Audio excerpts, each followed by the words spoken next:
Alors à l'époque, Paris commence à remuer un peu en termes social. Il faut comprendre, hein, le monde social à l'époque se réveille après la Commune de Paris. Mais dans Paris, ça prend un peu des tas de formes. Par exemple, il y a eu une grève, hein, important ça, une grève des serveurs de bistrot. Ils ont fait la grève et ils ont obtenu le droit de porter la moustache. C'est vrai, hein, c'est vrai.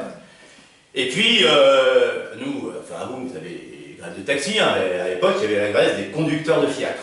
Voilà. Mais les plus grands événements sociaux, ils ne se faisaient pas dans Paris à l'époque, parce que les manifestations, tout ça, ça commençait à être interdit, on a vu des choses comme ça. Hein. C'est pas bien les manifestations des travailleurs, tout ça. Hein. Et alors, ils montaient dans les bastions du Nord pour faire les manifs. Et là, ça raconte l'histoire d'un meeting, un meeting, hein, un meeting quoi. D'un meeting qui s'est déroulé à Lille parce qu'il avait été interdit à Paris.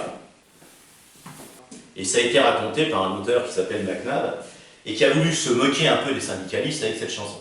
Et puis finalement, cet air, il est quasiment devenu un air des syndicalistes d'aujourd'hui. Alors je suis là pour le chanter, il faut que je me mette en tenue.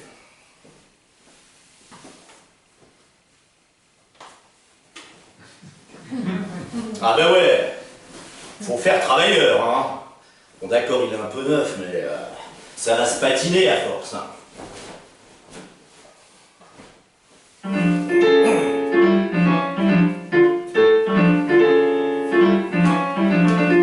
C'était hier, samedi jour de paye, et le soleil se levait sur nos fronts. J'avais déjà vidé plus d'une bouteille, ce qui fait que je m'étais jamais trouvé si rond. La bourgeoise qui rapplique devant un feignant qu'elle dit, t'as donc lâché le turban. Ouais que j'y dis, car je vais au métal, au grand métal du métropolitain. Ouais que je réponds, car je vais au métal, au grand métal du métropolitain. Alors je suis allé prendre le train pour Lille, hein, et puis je suis arrivé là-bas, il y avait du monde, voilà. Les citoyens, dans un élan sublime, étaient venus, guidés par la raison. À la porte, on devait 25 centimes pour soutenir les grèves de Vierzon. Bref, à part 4 municipaux qui chantent et 3 cerveaux déguisés en Pékin, j'ai jamais vu de plus chouette méthode que ce méthode du métropolitain. J'ai jamais vu de plus chouette méthode que ce méthode du métropolitain. Il faut dire qu'il y a des gens chouettes qui étaient là. Il y a des gars des mines qui étaient venus. Et puis il y avait les anciens de la commune qui étaient là. Il y a des Batli, le mineur indomptable, Camelinac, l'orgueil du pays.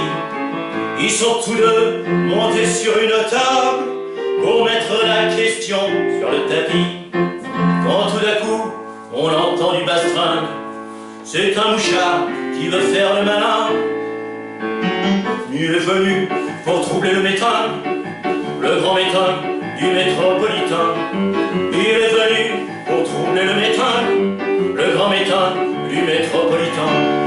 Ouais mais c'est nous qu'on est les forces vives, hein, les travailleurs, tout ça, les ouvriers, on va pas se laisser faire, hein, quand même. Ouais je tombe dessus, et tandis qu'il proteste, d'un grand coup de poing, j'y renfonce son chapeau. Il est parti, sans demander son reste, en faisant signe aux 4 municipaux. À la faveur de ce que j'étais brinquin, ils m'ont conduit jusqu'au poste voisin. Et c'est comme ça que j'ai fini le métal, le grand métal du métropolitain. Ouais, c'est moi, c'est comme ça, j'ai filé toucher peur, le grand métal du métropolitain. Ouais, mais c'est pour juste quand même, c'est toujours les ouvriers qui trinquent, et puis c'est pas normal quand même. Et il y a une morale à tout ça, il faut retenir ça. Peuple français, la Bastille est détruite, bah il y a ça encore, les cachots pour tes fils. Souviens-toi des géants de 48, qui étaient plus forts que ceux d'au jour d'aujourd'hui. Car c'est toujours le pauvre varié qui trinque, et qu'on emmène au violon pour un rien.